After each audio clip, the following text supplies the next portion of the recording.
Hi, good morning po.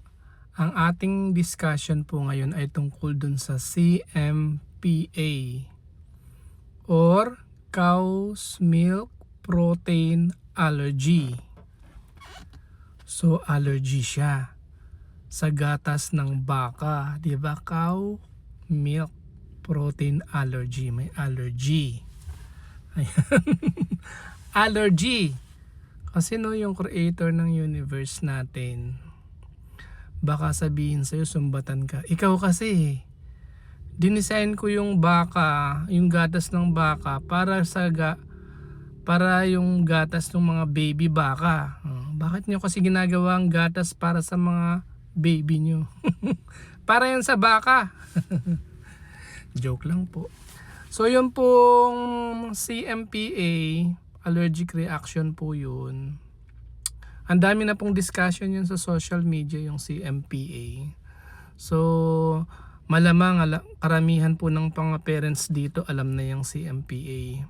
Ang i-discuss ko naman po yung yung bleeding. Bakit may bleeding sa poop ng baby sa CMPA? Alam niyo po yung CMPA na allergy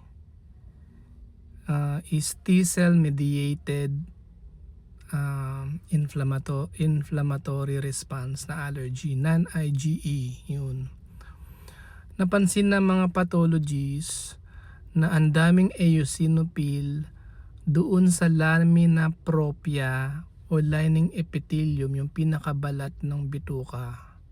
Sisirain na yung mga blood vessels doon, magkakaroon ng irritation, ayan, tapos magbi-bleed. Tapos yung bleeding sa CMPA, yung bata wala namang nararamdaman, healthy, gaining weight yung bata. Tapos minsan chronic yung mga bleeding na yun na may kasama ding mucus. Ayan. So bakit ko sinabi yun? Chronic, healthy yung baby, walang nararamdaman. Kasi i-differentiate po yan dun sa bleeding naman ng intussusception. Yung intussusception naman kasi baka maaring magkamali, no? Akala si MPA, yung pala intussusception na pala. Yung intussusception kasi surgical emergency po yun. Yung intussusception naman kasi acute yung pain nun, masakit na masakit, mag-iiyak talaga yung baby. Kasi yung maliit na bituka pumapasok dun sa malaking bituka tapos gumagasgas.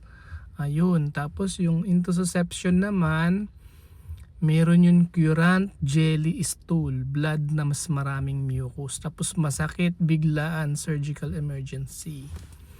Yun po yung difference ng CMPA at saka yung intussusception. Good morning po!